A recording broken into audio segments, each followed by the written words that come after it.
وقال رفقا بالقوارير، رفقا بالقوارير. والله تبارك وتعالى أخبرنا في كتابه العزيز: ومن آياته أن خلق لكم من أنفسكم أزواجا لتسكنوا إليها وجعل بينكم مودة ورحمة إن في ذلك لآيات لقوم يتفكرون. إزاي بقى نتعامل مع الزوجة لما الزوجة بتخطأ؟ نضرب ولا نعمل إيه؟ ولا نشتم؟ ولا كل راجل ليه أسلوب وليه معاملة، لكن احنا عايزين نشوف سيدنا النبي كان بيتعامل إزاي مع الزوجات، إزاي كان بيتعامل معهم بقلب رقيق، بقلب فيه من الرحمة. أول حاجة لازم أن تفهم أيقونة الزوجة بتاعتك، طباعها، تفهم الكيمياء بتاعتها عشان تعرف تتعامل معاها. ولازم أن تعرف وتتأكد وتتعلم إن دي نفس زيك، يعني ما تتعاملش معاها إن أنا القائد، كلمتي هي الأصل وإنت ولا ليك قيمة. لا، أنت بتتعامل معاها نفس زيك بالظبط، شريك معاك فين؟ في عش الزوجية. طبعا أنت القائد، ليك القوام، لكن القوام هنا تكليف مش تشريف. يعني ايه حاجة انت مكلف بيها، ان انت هتسأل عن هذه الرعية. انت القائد، ليك القرار الاول والاخير، بس لازم ان تشارك في الرأي. لازم ان تتعامل مع الزوجة ان هي صاحبتك قبل ما تكون زوجتك، تتعامل معاها ان هي اختك قبل ما تكون زوجتك، بتتعامل معاها ان هي امك قبل ما تكون زوجتك. طب بسرعة بقى عشان ايه الوقت. هو في حد في الدنيا دي افضل من سيدنا النبي صلى الله على من علم الدنيا العلم وعلم الدنيا الحب وعلم الدنيا الرحمة؟ سيدك وحبيبك زيه زي اي واحد فينا. ممكن اي ام من امهاتنا ممكن تعمل شيء، ممكن تغضب، ممكن تزعل، ممكن تغير.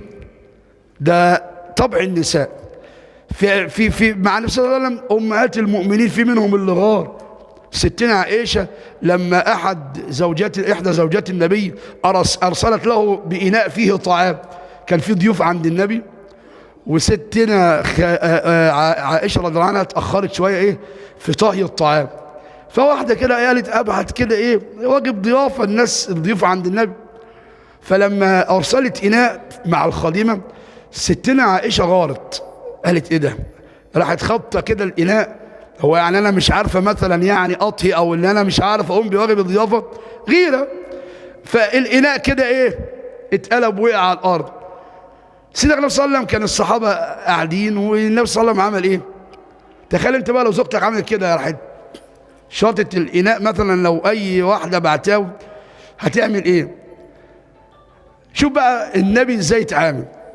النبي صلى الله عليه وسلم ابتسم وضرب كف على كف كده وبهزار كده، ويقول لأصحابه: غارت أمكم، غارت أمكم. يعني أمكم غارت عشان إن في زوجة تانية بعت الإناء، فدي غيرة عادية، غيرة محمودة، لكن لا فيها أذى ولا فيها شتم ولا فيها سب.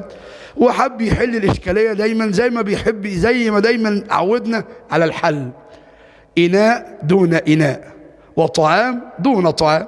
نبدل إناء بإناء مخلي اللي اتكسر، وطعام دون طعام، وخلص الموضوع. يعني بيعلمنا ازاي بيتعامل بكل سهولة، بكل جمال.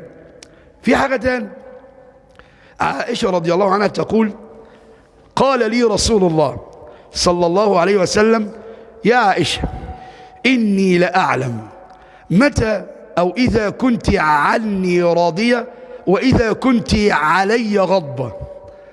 ده مين يقول لي؟ مين؟ سيدك النبي محمد بيقول لستنا عائشة: إني لأعلم إذا كنت عني راضية وإذا كنت علي غضبة. أنا بعرف إمتى تكوني راضية عني وإمتى تكوني زعلانة يعني. قالت: كيف يا رسول الله؟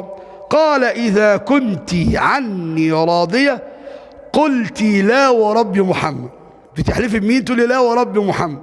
وإذا كنت علي غضبة قلت لا ورب إبراهيم. ما هو الرب واحد، رب سيدنا إبراهيم هو رب سيدنا محمد. بس هي لما بتبقى زعلانة تقول له اي والله يا رسول الله صدقت، لا اهجر الا اسمك، انا ما بشيلش بس ايه الا اسمك لما اكون زعلان. شفت الجمال؟ يعني النبي عارف امتى بيكون راضي عنه وامتى بتكون زعلانه. انت نفس النظام، امتى تعرف زوجتك تبقى انت راضيه وامتى زعلانه، عشان لما زعلانه تصالحها تواسيها بتطيب خاطرها بكلمتين، ما هي زوجتك. فهو ده اللي النبي علمه لنا. النبي صلى الله عليه وسلم كان يعني بيختار لزوجاته اسماء جميله. مثلا كان بيقول لستنا عائشه يا عائش، يا ايه عائش.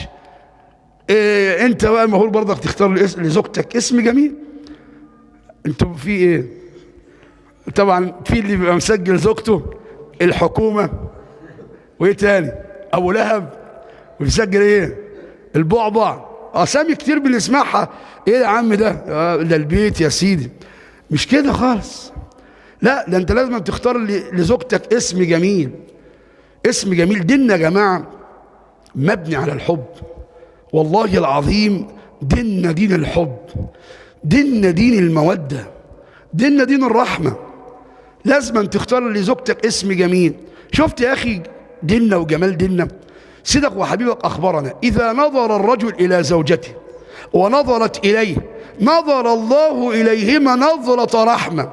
وانت داخل البيت كده لما بتنظر لزوجتك كده، السلام عليكم ازيك يا ام فلان، او ازيك يا فلان باسم بقى اللي احنا بنقول اختاره لها، انت تختار لها اسم جميل تكون هي قبلاه.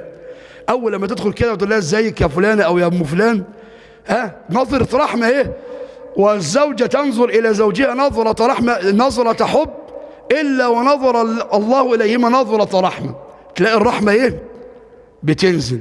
حتى اذا اخذ بكفها وانت داخل بقى تسلم على زوجتك، الا وتتساقط الذنوب. كل الذنوب اللي انت عملتها او اللي زوجتك عملتها مالها بتتساقط مع السلام والمصافحه. في دين اجمل من كده؟ في جمال ورحمه افضل من كده؟ عشان كده بنقول لازم ان البيوت تبقى قائمه على الحب، القلوب دي تبقى مليانه حب. انت لما تنظر بس لزوجتك نظره حب، ربنا بينظر لك نظره رحمه.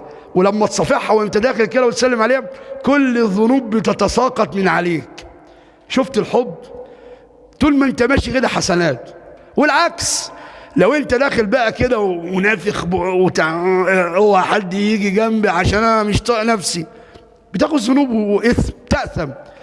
لان زوجتك مالهاش دعوه بمشاكلك، ولا لها دعوه بالاحياء اللي بره، ولا لها دعوه بالضغوط اللي عليك. هي مالهاش دعوه، هي ليها مملكتها، تعبانه زيك في البيت. يبقى الواجب عليك لما تروح تشوفك بمنظر جميل، تشوفك بوجه سمح، وجه كده كله بشاشه وكله سعاده. هي مالهاش دعوه باللي بره. فهو ده ديننا، ديننا دين الحب.